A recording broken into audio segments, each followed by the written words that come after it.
Olá pessoal, uma boa tarde. Eu sou o Simeão Carvalho, bem-vindo ao canal Tesouro Oculto. Hoje nós temos mais um vídeo para nossa reflexão, meditação, para que a gente possa conhecer um pouco mais. Quero deixar aqui a minha opinião. O canal Tesouro Oculto ele sempre aborda uns temas polêmicos, controversos, embora para alguns pastores isso aqui não é polêmica, eles têm isso definido. Para a teologia também deixa em aberto muita coisa, né? Mas eu quero deixar aqui a minha opinião pessoal, o que eu penso a respeito. Crente pode ter arma, sim ou não? Qual é a nossa ideia? Quero aqui compartilhar com vocês o livro de Neemias, capítulo de número 4, versos 17, que diz assim: Os que edificavam o muro e os que traziam as cargas e os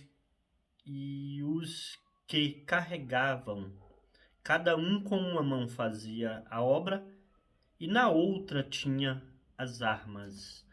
Em outra tradução diz que com uma fazia a obra e na outra a espada, né? Ou seja, um povo armado. Quero falar para vocês sobre essa história, sobre a história de Neemias. Todos conhecem, né? Se não conhece, vamos brevemente, rapidinho, passar aqui. A cidade de Jerusalém, ela foi muito perseguida e tinha muitos inimigos, e Jerusalém tinha muitos inimigos, e eles derrubaram os muros de Jerusalém, queimaram as portas a fogo, as portas altas, muros fortes, e aquilo representava muita segurança para Israel. E quando Neemias cresceu, a Bíblia diz que ele era servo do rei, e ele ficou triste sabendo que a cidade estava naquela condição, pediu autorização ao rei para resumir, e o rei deu autorização que ele voltasse para sua terra natal, reconstruir os muros fendidos e rachados e derrubados, e também restituir as portas de Jerusalém, um símbolo de segurança para o povo, para as famílias, para os lares, né? Aqueles muros altos, portas boas, representava mais segurança. Mas quando Neemias volta, ele encontra muita resistência para fazer essa obra. Os inimigos infiltrados no meio, tentando de todo custo a impedir esta obra. E ele põe no coração que tinha que concluir esta obra, mas vendo ele que ele estava cercado por muitos inimigos, segundo a Bíblia aqui, esse trecho fala muito sobre arma. A Bíblia diz que Neemias ele arma o povo, incentiva o povo a se armar. E além de incentivar o povo a se armar, ele pede a todos que se armem e coloca vigias de noite e de dia para que aquela obra andasse. E vendo os inimigos que Neemias e a sua equipe, todos eles estavam bem armados, eles não quiseram submeter-se ao risco, né, de tentar impedir aquela obra, porque um povo armado é bem mais destemido, né? Um povo de bem armado, com certeza não seria muito fácil de ser dominado. Então eles ficaram com medo e até que Neemias concluiu esta obra construindo os muros. Mas para construir precisou tanto armar o povo como também pedir que o povo se armassem para que tivessem mais segurança. A arma, no meu ponto de vista, uma segurança para quando as vidas humanas fossem ameaçadas. Quando a pessoa se sentia que a sua vida ou a sua família estava sendo ameaçada ou estava em perigo, a pessoa tinha arma para se defender contra ameaça, contra a sua própria vida ou da sua família. Quando a gente lê lá no livro de Êxodo, capítulo 22 e versículo 2, fala que Deus, né, nas leis dadas a Moisés, Deus, ele diz que se alguém tentar minar a sua casa de noite, e entrar na tua casa, e se ele for atingido e vier a óbito e morrer, que o dono da casa não seria culpado do sangue daquela pessoa. É tanto que as leis hoje diz, né, que a pessoa, se ele mata por legítima defesa, a sua pena é abrandada. E se não é por legítima defesa, a sua pena é agravada.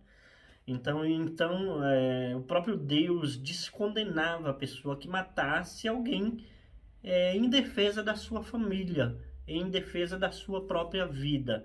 A arma era tida como algo para defesa pessoal da sua própria vida quando estivesse em risco.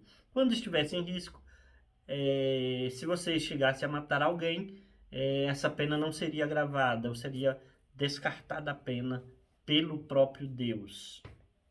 Vamos ler comigo aqui em Lucas, capítulo de número 22, versos 35, que diz assim: E disse-lhes: Quando vos mandei sem bolsa, alforge ou sandálias, faltou-vos porventura alguma coisa? Eles responderam: Nada. Disse-lhe, pois, mas agora aquele que tiver bolsa, tome-a, como também o alforge, e o que não tem espada, venda a sua veste e compre-a. Porquanto vos digo que importa que em mim se cumpra aquilo que está escrito. E com os malfeitores foi contado, porque o que me está escrito de mim terá cumprimento. E eles disseram: Senhor, eis aqui 2 espadas. E ele lhes disse: Basta. Quando Jesus diz assim, basta, ele está dizendo, né, é suficiente, não precisa mais que 2. Mas quando eu olho aqui o trecho, o próprio Jesus incentiva os discípulos também a se armarem. E quando ele incentiva eles a se armarem, eles dizem que já tem 2 espadas, e ele fala: então não precisa mais, é suficiente, basta.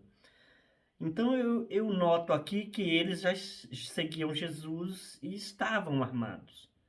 E Jesus, como Deus, ele sabia que logo depois desse acontecimento, ele se entregaria para ser morto. E quando Jesus disse que precisava, né, de espada, Jesus talvez queria dizer a eles: olha, vocês precisam, se as suas vidas estiverem em risco, em perigo, vocês se defendam, para que vocês se defendam. Mas quando eles viram que prendeu Jesus, Pedro avança contra o soldado e corta, que Pedro entende que a vida de Cristo estava em risco. E Jesus, na verdade, ele veio para cumprir aquela missão. Então Pedro podia até tentar defender se a sua vida estivesse em risco, mas não a de Cristo. E Cristo o repreende por isso, porque Cristo veio realmente para morrer na cruz pelos nossos pecados. Então não podia ser impedido de que Jesus morresse na cruz. Ele precisava se entregar para ser morto na cruz pelo perdão dos meus e dos teus pecados. Então, quando Jesus repreende Pedro, ele fala: olha, cura a orelha do soldado, né? E ali aquele todo alvoroço se acalma, porque Jesus faz um milagre ali. Então, aí as coisas se acalmam. Mas Jesus tinha dito para eles que se armem para defender suas próprias vidas se tiverem risco. Mas, com certeza, o próprio Jesus pediu para que eles se armassem. E eles já tinham armas. Então, vamos lá. Aos Coríntios, capítulo de número 10 e versículo de número 22, 23, que diz assim: Todas as coisas me são lícitas, mas nem todas as coisas me convêm. Todas as coisas me são lícitas, mas nem todas edificam. Então, assim, para resumir o nosso vídeo hoje, a minha opinião o crente pode ter arma? Na minha opinião, sim. Pode ter arma, mas não deve ter arma.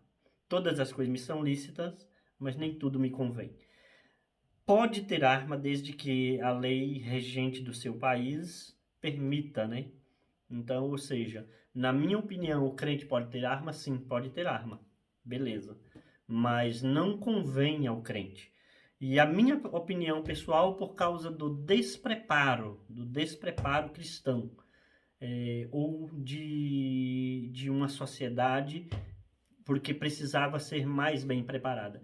Vamos dizer assim, um exemplo, né, de que vem um bandido atentar contra a vida de uma pessoa. Nunca um cristão está preparado para revidar ao nível, né? Então ele estaria na desvantagem por ser pego de surpresa.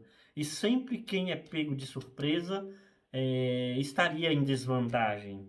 Então o despreparo não é vantagem, não é viável que um cristão tenha uma arma. Mas, no meu ponto de vista, o cristão pode sim, pode ter arma, mas não deve ter arma. É tanto que se alguém vem assaltar ou atentar contra a sua casa, eles vêm preparados, dizendo, olha, se ele reagir, mata. Você atira. Vem sempre em dois, te pega de surpresa e desprevenido você estaria em desvantagem. Então eu não acho que convém ao cristão andar ou ter arma, mas que ele pode, eu acredito que sim, se a lei do seu país permite. Tá bom? Que Deus possa abençoar a sua vida, a sua casa, a sua nação. Possa abençoar a sua vida. O meu ponto de vista nos tempos modernos de hoje, há uma tendência ao desarmamento. E alguns que dizem, olha, o negócio é dar um livro, mas não a arma. Mas na verdade é bom se preparar, porque uma nação ou um povo desarmado, ele é muito mais vulnerável. E o inimigo estará sempre criando alternativas para mimar ou minar a sua casa. Seja com leis, seja com governadores ou governantes tiranos que criariam leis opressoras, e uma nação e um povo armado e bem preparado, de maneira nenhuma eles teriam coragem de fazer algo com alguém que tem um bom preparo. Por isso é bom para você se inscrever no nosso canal. Seja uma pessoa bem preparada, conhecedora das coisas, para que você não seja pego de surpresa, para que você acrescente ao nosso país, à nossa nação. Que Deus possa abençoar a sua vida. Um abraço.